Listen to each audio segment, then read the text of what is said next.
할렐루야. 주은총 목사와 함께하는 영성 산책 시간입니다. 바울과 그 일행이 탄 알렉산드리아라고 하는 이름을 가진 배가 지중해를 황해합니다. 그 배 안에는 선주도 있고 선장도 있고 바울도 있었습니다. 그런데 그 배의 총책임자가 백부장이죠. 세 사람의 대표가 있는데 선장은 배를 운행하면서 기술을 가진 전문가요. 선주는 276명이나 태우고도 많은 화물을 실을 정도로 엄청난 큰 배와 재력을 가진 사람이죠. 일확천금만 벌 수 있다면 아무리 위험해도 뭔가 도전을 할 수 있는 배짱 있는 사람이죠. 돈요 곧 자신감입니다. 선주는 돈에 밝고 선장은 기술을 의지하고 사는 사람이죠. 그런데 사도 바울은 오직 하나님만 알고 믿음으로 사는 사람입니다. 이때 백부장은 과연 누구의 말을 들었을까요? 다 같이 사도행전 27장 9절로 10절 같이 읽습니다. 여러 날이 걸려 금식하는 절기가 이미 지났으므로 항해하기가 위태한지라 바울이 그들을 권하여 말하되 여러분이요 내가 보니 이번 항해가 화물과 배만 아니라 우리 생명에도 타격과 많은 손해를 끼치리라 하되 이스라엘 백성들이 금식하는 절기는 대속죄일입니다. 대속죄일은 유대의 달력으로 따져서 7월 10일이죠. 우리나라의 달력으로 하면 거의 겨울철인데 이때는 지중해에 예외 없이 강풍이 자주 불어오곤 하였죠. 배가 움직이기에는 아주 위태한 때였습니다. 사도 바울은 내가 보니 이번 항해가 화물과 배만 아니라 우리 생명에도 많은 타격과 손해를 끼치려 하였지만 백부장은 바울의 말보다 선장과 선주의 말을 더 믿고 출발했다가 유라굴라 강풍을 만났죠. 우리 인생도 마찬가지입니다. 평온한 인생에도 평온한 국가에도 갑작스러운 돌풍이 강풍이 들이닥칠 수가 있습니다. 인생에 험악한 강풍이 불어오죠. 질병, 자녀 문제, 부부관계, 경제적 파탄, 우리의 삶을 마구 뒤흔드는 극단적인 죽음을 선택하고 싶을 정도로의 힘든 유라굴로 강풍이 찾아왔습니다. 어느 여자가 있었습니다. 20대 후반의 남편에게 버림받은 여자죠. 젊어서는 그렇게 자기를 쫓아다니면서 당신 없인 정말 못 살아 사랑해 라고 하던 그 남편이 필리핀에 나가서 사업을 한다며 다른 여자랑 눈이 짝짝쿵 하고 맞아서 아내를 버렸습니다. 자녀는 여자가 기르기로 하고 남편은 생활비를 대주기로 했는데 헤어져 떠난 남편은 아이를 기를 양육비를 한 푼도 주지 않았죠. 그녀는 충격이 너무나 심해서 깊은 우울증과 류마티스 관절염을 달고 살았습니다. 병든 몸으로 직장에 나갈 수도 없고 그렇다고 굶어 죽을 수도 없으니 하루 나가 일하고 나서 쓰러지고 또 기력이 회복되면 겨우 간신히 나가 일하면서 살았죠. 그녀는 살기 위해서 몸부림치며 자다 말고 깨어서 기도하면서 늘 하나님을 찾으며 기도했습니다. 수많은 세월이 지난 후 자녀도 어느덧 성장하여 독립을 하고 결혼을 하였죠. 자신을 버렸던 그녀의 남편은 뇌졸중으로 인해 병든 몸으로 아내에게 돌아왔습니다. 그녀는 예수 믿는 양심 때문에 꼴도 보기 싫은 그렇게도 미운 남편의 병든 몸을 수발하였죠. 그녀는 하나님 앞에 나아갔습니다. 기도원도 다녔죠. 그녀는 집 앞에 있는 개척교회도 가봤습니다. 가슴이 참 먹먹하였죠. 유라굴로 강풍이 찾아오면 인생의 목적지를 벗어나 표류할 수밖에 없습니다. 여기저기 둥둥 떠다니죠. 선장을 비롯한 뱃사람들 모두가 할 수 있는 방법을 동원해 보았지만 강력한 바람 앞에 배는 계속 떠밀려갔죠. 사도행전 27장 15절에 보면 배가 밀려 바람을 맞추어 갈 수 없어 가는 대로 두고 쫓겨가다가 라며 지금의 배의 상황이 얼마나 심각한지를 보여주죠. 아무리 크고 호화로운 유람선이라 해도 목적지를 벗어나 방향을 잃어버리면 항해가 아니라 표류하는 배가 되죠. 유라굴로라는. 인생의 강풍을 만나 방향을 잃으면 표류합니다. 국가도 마찬가지죠. 나라꼴이 엉망입니다. 많은 사람이 항해한다고 생각하지만 실제로는 표류하는 경우가 많죠. 강풍에 의해 길을 잃고 휩쓸려 갑니다. 강풍에 의해 견디지 못하고 쫓겨가는 거죠. 더 이상 견딜 수가 없으니 그 엄청난 화물과 귀한 재산을 모두 바다에 던지고 맙니다. 그러고도 안 되니 이제는 그 배의 선체만 남겨놓고 배 기구들마저 모두 버리고 말죠. 배를 조금이라도 가볍게 해야 파도를 이겨낼 수가 있기 때문입니다. 그러면 왜 이렇게 귀한 재산과 화물 그리고 기구를 다 버리는가요? 이것은 목숨을 살리기 위해서죠. 집이 잘못되고 재물을 잃어버렸다든지 배가 깨졌다 하는 것은 별로 중요한 것이 아니죠. 가장 중요한 것은 사람의 생명입니다. 그런데 잠시 이 세상에 사는 생명을 위해서 아까운 것을 다 포기할 수 있는 것이 지혜라면 영원한 생명을 위해서는 정말 끊을 건 끊고 버릴 것은 버리고 포기할 줄 아는 지혜가 있어야 합니다. 예수 믿고도 아직 끈끈하게 버리지 못한 것이 있나요? 분명히 버려야 하는데, 자신을 부인하고 십자가를 쫓아야 하는데, 예수 믿고도 분명히 끊어야 하는데 끊지 못한 것은 없습니까? 이 시간에 주님요, 이 손을 꼭 잡고 가소서. 약하고 피곤한 이 몸을 북풍 후 흑암 속 해치사 빛으로 손잡고 날인도 하소서 라는 찬양으로 영성 산책을 시작합니다.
할렐루야. 다니엘 기도회에서 배우 권오중이 나와서 간증을 하였습니다. 그는 1992년 뮤지컬 배우로 첫 데뷔 이후 서태지와 아이들 백댄서로 활동하다가 순풍산부인과 웬만해선 그들을 막을 수 없다 등에 출연하며 널리 대중들에게 알려졌죠. 그런 그가 교회에 다니게 된 것은 지금 아내와의 결혼이 계기였습니다. 그의 나이 23살. 아내는 6살 연상이었고 그때만 해도 여자가 30살이 넘으면 결혼을 못한다고 생각하던 시절이었죠. 아내 집안에서도 얼른 시집가라고 부추겼죠. 군대에 가있던 권호중은 하나님 군대 제대하고 지금 여자친구랑 결혼하게 해주시면 교회 다니겠습니다 하고 말했습니다. 그게 서원인 줄도 몰랐죠. 결혼 이후 교회를 다녔지만 그저 종교인에 지나지 않았고 술, 담배, 음란을 끊지 않고 합리화하며 지냈습니다. 결국 자신의 방탕함과 교만으로 인해 아내가 마음의 병으로 크게 앓았죠. 아내가 죽어가는 모습을 보고 완전히 엎드러진 이후 그는 성경을 보기 시작했습니다. 본격적으로 회심한 그는 술은 사단이 쓰는 강력한 무기임을 강조하며 술을 끊었죠. 그는 우리 몸은 하나님의 성전입니다. 술, 담배, 음란으로 우리 영을 절대 더럽히지 말아달라고 하면서 그는 사랑의 하나님뿐 아니라 공의의 하나님을 안다면 술을 무조건 먹지 말 것을 경고했죠. 우리가 사랑의 하나님만 생각할 때가 많습니다. 선하시고 좋으시며 사랑이 풍성하고 은혜와 복 주시며 감싸주시고 보호하신 하나님, 네 맞습니다. 그러나 공의의 하나님도 있습니다. 우리가 경외하고 공유하고 두려워할 뿐이시기도 하죠. 그러나 자신은 늘 합리와 변명을 하면서 하나님을 두려워하지 않았다고 토로했죠. 또한 자살을 기도했던 각오를 밝혔습니다. 사단은 사람을 잘 갖고 놀다가 자기 소나기에서 빠져나가 벗어나는 것 같으면 그 사람에게 죽으라고 한다면서 사단은 사람을 죽이기 위한 3가지 착각을 준다고 하였죠. 그의 경험담입니다. 하나는 죄책감이죠. 그러고도 네가 크리스찬이야? 너 이거 알려주면 뒤져야 돼 라고 하며 그에게 계속 죽으라고 하는 것이었습니다. 2번째는 복수죠. 이 사람 싫어. 그러면 죽음으로 복수해. 3번째는 리셋입니다. 그냥 죽음으로 다 잊고 다시 태어나라고 사단은 속삭인다는 거예요. 하나님은 인간에게 선택권을 주십니다. 처음에 그는 죽음을 택했죠. 죽으면 이 괴로움도 다 끝나고 너무 편할 것 같았습니다. 그런데 그게 안 되더군요. 하나님께 무릎을 꿇고 막 빌었죠. 하나님 살려주세요 라고 반복하면서 내 영혼아 네가 어찌하여 낙심하며 어찌하여 내 속에서 불안해하는가. 너는 하나님께 소망을 두라. 그가 나타나 도우심으로 말미암아 내가 여전히 찬송하리라 라는 말씀을 붙잡았습니다. 하나님의 음성이 들려왔죠. 오중아 오중아 사랑한다 내 아들아. 이전에 그는 하나님을 믿는다고 생각하지만 사실 믿는 것이 아니었습니다. 식사 기도도 안 했고 주여를 외친 적도 없고 찬양할 때도 손을 올린 적도 하나님을 내 아빠 아버지라고 고백한 적도 없었습니다. 그런데 저절로 됐죠. 십자가를 보여주셨습니다. 예수님이 십자가에 못 박히시는 것을 그 모습을 보여주셨죠. 우리도 영원한 생명을 위해서는 버릴 줄 아는 지혜가 필요합니다. 우리나라에 국가기상센터에 들어가면 태풍에 관해 이렇게 적어 놓았습니다. 태풍은 피해를 주기도 하지만 수자원을 확보하고 대기질을 정화하며 지구 에너지의 평형에 도움을 주는 등 긍정적인 효과도 주는 양면성을 가집니다. 또한 더위를 식혀주고 가뭄 해결에 효자 노릇을 합니다. 그러나 태풍이 아무리 혜택이 좋다고 할지라도 일정 이상의 수해를 각오해야 하기 때문에 태풍은 언제나 두려움의 대상이죠. 지금 어떤 유라굴로 강풍이 당신을 괴롭히고 있나요? 가정에 강풍이 불어오고 있나요? 인간관계 위기와 사업, 질병의 강풍이 불어오고 있나요? 마음의 염려, 금신, 걱정, 괴로움, 분노의 파도와 풍랑이 너무나 심해서 영혼이 헛구역질과 멀미를 하며 마음이 무너져서 차라리 죽어버렸으면 좋겠다 하고 자살 중독의 풍랑이 불고 있습니까? 빨리 버릴 것을 찾으세요. 빨리 내다 버리세요. 술을 버리고 음란을 버리고 하나님이 싫어하시는 것들을 빨리 내다 버리십시오. 이 시간에 찬양 구주여 강풍이 일어 큰 물결이 뛰노며 온 하늘이 어둠에 쌓여 피할 곳을 모르니 우리가 죽게 된 것을 안 돌아봅니까? 라는 찬양 한 곡 올려드립니다. 구주여 풍파가 일어 큰 물결이 뛰놀며 온 하늘이 어둠에 둘려 갈 방향을 모르고 우리가 죽게 될 때에 안 돌아봅니까? 깊은 바다에 빠지게 되니 주 구원해 주소서. 아바라마 물결아 잔잔해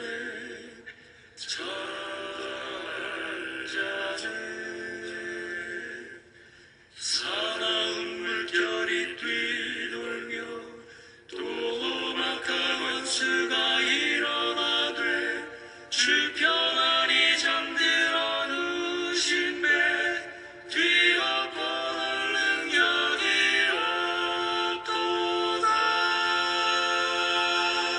주 예수 품바를 향하여 잔잔해 주 예수 능력이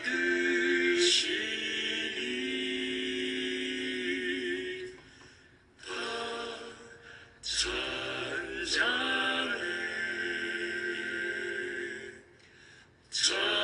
잔잔해 사나운 광풍이 자고 큰 물결이 그치면 저 잔잔한 바닷물 위에 햇빛이 어원하다. 이같이 내 맘의 풍파 안정케 하시고 복된 항구에 내릴 때까지 늘 떠나지 마소서. 아바라마 물결아 잔잔해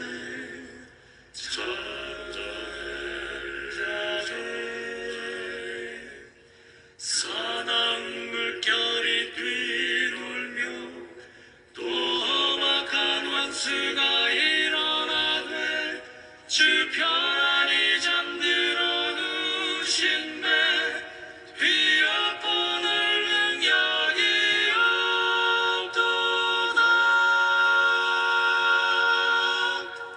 주 예수 품바를 향하여 잔잔해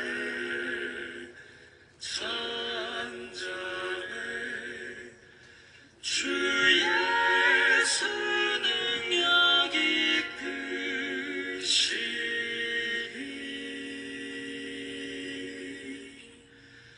다 잔잔해.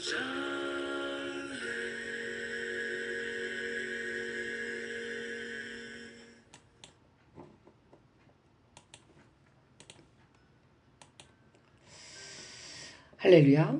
사람이 젊은 날에는 꿈도 많고 기대하는 것도 많습니다.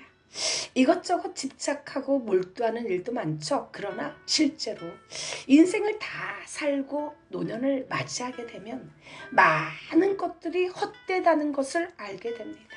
비로소 가장 소중한 것이 무엇인지, 영원한 것이 무엇인지 알게 되죠.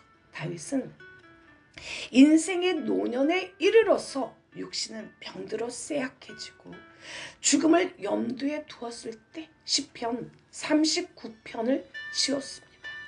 내 마음이 내 속에서 뜨거워서 작은 소리로 읊조릴 때 불이 붙으니 나의 혀로 말하기를 여호와여 나의 종말과 연한이 언제까지인지 알게 하사 내가 나의 연약함을 알게 하소서. 주께서 나의 날을 한 뼘 길이만큼 되게 하심에 나의 일생이 주 앞에는 없는 것 같사오니 사람은 그가 든든히 서 있는 때에도 진실로 모두가 허사뿐이니이다. 파란만장한 삶을 살았던 다윗도 인생의 항온기를 맞이하게 되었죠. 지난 날을 돌이켜 생각하니 참 인생이 허무하였습니다. 이제 자신의 생명이 얼마나 남아있을지, 얼마나 더 살 수 있을지 생각하게 되었죠. 그때 의지할 분은 역시 하나님밖에 없음을 뼈저리게 깨달았죠. 하나님, 이제 내가 무엇을 바라리요? 나의 소망은 오직 주께 있습니다. 부와 명예를 간절히 바라던 한 사람이 있었습니다. 그러는 어느 날 그의 꿈에 어떤 사람이 나타나 해뜰역에 동그마 큰 나무 앞을 지나가는 수도사가 있을 때니 그에게 당신이 가진 보물을 주십시오 라고 하는 것이었죠. 그 보물로 행복하게 살라고 하였습니다. 잠에서 깬 그는 동그마 큰 나무로 가서 기다렸더니 정말로 수도사가 지나갑니다. 그는 달려가서 당신이 가지고 있는 그 보물을 제게 주세요 라고 했죠. 그랬더니 정말로 수도사는 아무 말도 하지 않고 보물을 꺼내어 줍니다. 이 사람이 너무나 기가 막히고 놀라서 아니 이런 귀한 보물을 알지도 못하는 저에게 어떻게 줄 수 있습니까? 라고 물었죠. 그 사람은 당신이 달라고 하지 않았습니까? 저도 그렇게 얻은 것이게 드립니다 라고 대답을 하며 유유하게 자기 길을 갔죠.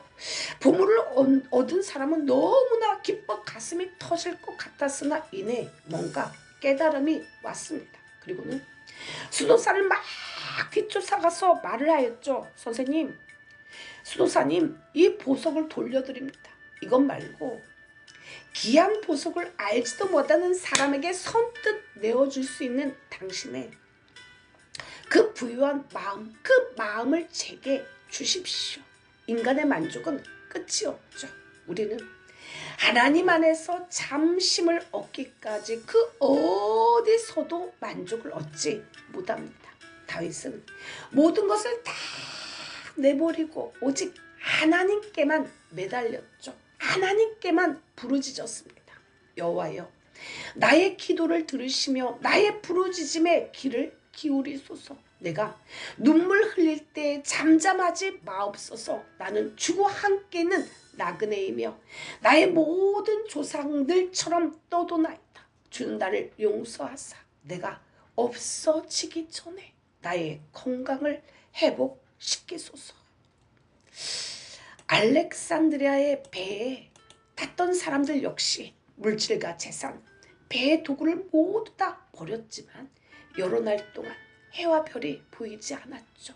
얼마나 큰 먹구름이 둘러쌌는지 밤낮을 분간할 수가 없었습니다. 인생과 국가의 앞길에 지척을 분간할 수 없는 절망, 구원의 여망이 보이지 않았죠. 다 같이 사도행전 27장 20절을 같이 읽습니다. 여러 날 동안 해도 별도 보이지 아니하고 큰 풍랑이 그대로 있음에 구원의 여망마저 없어졌더라. 언제 이 강풍이 끝날지 모릅니다. 물결은 계속되고 파도가 넘실거리죠. 지금 별빛이 보이는 것도 아니고 햇빛이 보이는 것도 아닙니다. 사람들은 패닉 상태가 되었죠. 두려움에 사로잡히게 되었습니다. 사도 바울이 탄 배에는 276명이 타고 있었죠. 거의 14일 동안 밤에는 별을 볼 수가 없고 낮에는 햇빛을 볼 수 없는 칠흑같이 캄캄한 시간을 보냈습니다. 오랫동안 먹지를 못하고 굶주렸죠. 불안과 초조와 절망 속에 있는 사람들을 향해 사도 바울은 외쳤습니다.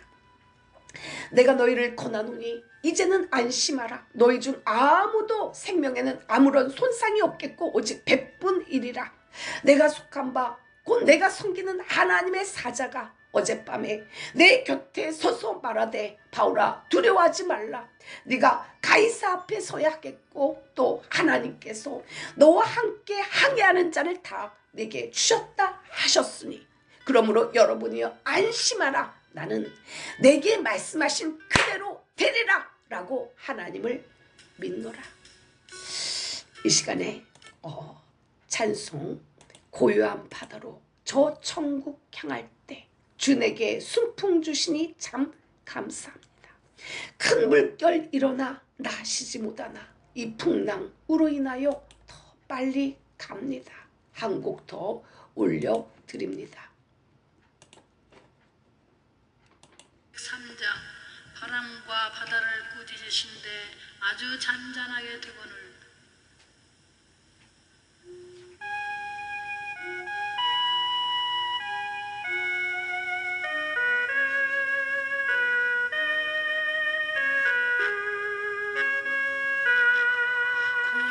고요한 바다로 저 천국 향할 때 주 내게 순풍 주시니 참 감사합니다. 큰 물결이 일어나 나 쉬지 못하나 이 풍랑이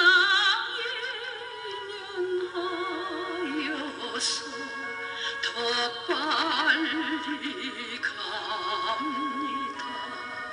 내 걱정 근심을 쉬었게 하시고 내 주여 둔 영혼을 곧 밝게 합소서. 이 세상 보라까 주 뜻을 본받고 내 몸이 흠지 없을 때 큰 믿음 주옵소서.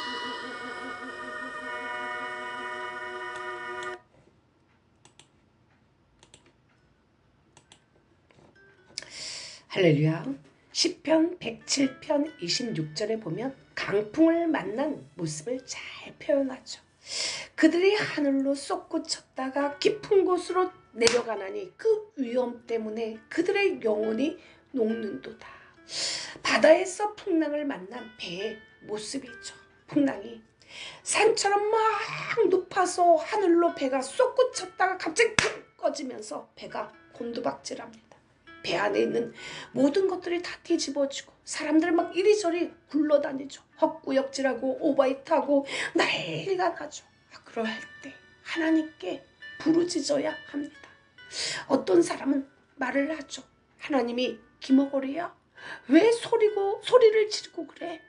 또 다른 어떤 사람은 어떤 교회는 묵상으로 기도를 하고 어떤 교회는 부르짖어 기도를 합니다. 어떤 것이 옳다고는 볼 수 없지만 이라며 말을 흐립니다. 풍랑으로 인해 물에 빠져들어갈 때는 사람 살려주세요 라고 소리쳐야지 침묵으로 사람 살려 그러면 다 빠져 죽습니다. 간절하고 애타는 기도, 목숨을 내놓고 살려달라고 하는 부르짖는 기도가 있어야 하죠. 초창기에 한국교회에 부흥을 일으키는 목사님들은 제대로 된 신학 주석은 없었지만 성령의 충만함과 기름 부음, 방언과 골방 기도가 있었죠. 그러나 그 다음 오는 세대들은 습관을 쫓는 그러한 기도 훈련이 되어 있지 않죠. 점점 교회에서 기도 소리를 찾아볼 수가 없습니다. 기도 소리가 줄어든 것이 아니라 믿음이 줄어들어서 더 이상 부르짖지 않고 침묵하는 것이겠죠. 물에 빠져가는 다급한 영혼이 살려달라고 울부짖지 않을까요? 시편 107편 27절은 그들의 고통 때문에 여호와께 부르짖으니 하나님이 그들이 바라는 항구로 인도하신다고 했죠. 이에 그들의 고통 때문에 여호와께 부르짖음에 그가 그들의 고통에서 그들을 인도하여 내시고 강풍을 고요하게 하사 물결도 잔잔하게 하시도다. 그들이 평온함으로 말미암아 기뻐하는 중에 여호와께서 그들이 바라는 항구로 인도하시도다. 사도 바울이 왜 이렇게 담대하게 말할 수 있을까요? 그것은 하나님의 말씀을 들었기 때문이죠. 하나님의 음성을 들은 사람은 칠흑 같은 어두움 속에서도 두려워하지 않습니다. 햇빛이 계속 안 보입니다. 별빛도 안 보이죠. 희망이 하나도 없습니다. 캄캄하죠. 이 배가 어디로 가고 있는지 모릅니다. 그러나 하나님의 음성을 들으십시오. 내게 말씀하신 그대로 되리라 라고 하신 하나님의 말씀을 믿으십시오. 반드시 한 섬에 걸릴 것입니다. 희망의 한 섬에 걸릴저다. 생명과 기쁨의 한 섬에 걸릴저다. 인생의 강풍을 맞아 삶의 목적을 상실하고 영혼의 깊은 침체 가운데 있는 당신에게 부르짖어 기도하는 당신에게 하나님도 확성기에 대고 말씀하십니다. 두려워하지 말라. 내가 너와 함께함이라. 놀라지 말라. 나는 네 하나님이야. 내가 너를 굳세게 하리라. 참으로 너를 도와주리라. 참으로 나의 의로운 오른손으로 너를 붙들리라. 그러므로 여러분이여 안심하라. 내게 말씀하신 그대로 되리라고 하나님을 믿노라. 그런즉 우리가 반드시 한 섬에 걸리리라. 할렐루야. 모든 사람들이 한 사람도 빠짐없이 다 구조되었죠. 하나님께서 그들과 함께 하시기 때문에 절망도 그들을 넘어뜨릴 수가 없었습니다. 하나님 앞에 이루어야 할 그 사명이 있는 사람은 절대로 사라지지 않습니다. 유라굴로 강풍이 그를 죽일 수 없었죠. 사도 바울은 기어코 로마까지 가서 복음을 전파하였습니다. 마지막으로 사도행전 27장 44절의 결론을 큰 소리로 같이 읽습니다. 그 남은 사람들은 널조가 혹은 배 물건에 의지하여 나가게 하니 마침내 사람들이 다 상륙하여 구조되니라. 주님, 절망과 괴로움, 파괴, 유라굴로 강풍으로 인하여 하나님이 싫어하시는 것은 모두 다 싸그리 다 내다버리고 영원히 살게 하소서. 부르짖어 기도하게 하시고 하나님 말씀하신 그대로 되리라 라는 걸 믿게 없어서 반드시 희망의 한 섬, 기쁨과 승리의 한 섬, 축복의 한 섬에 걸리라.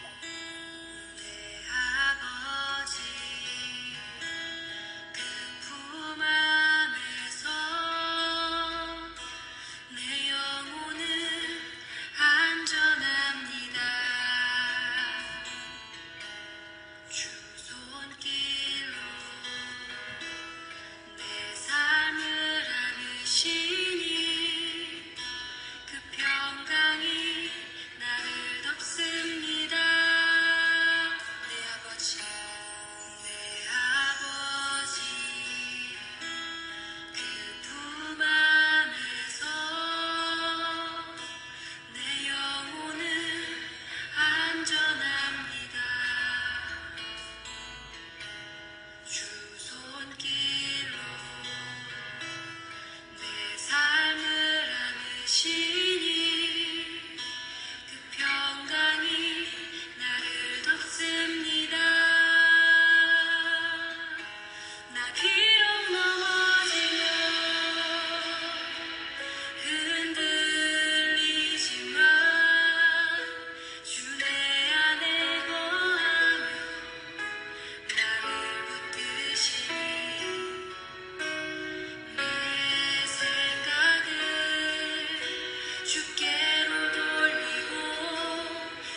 당신은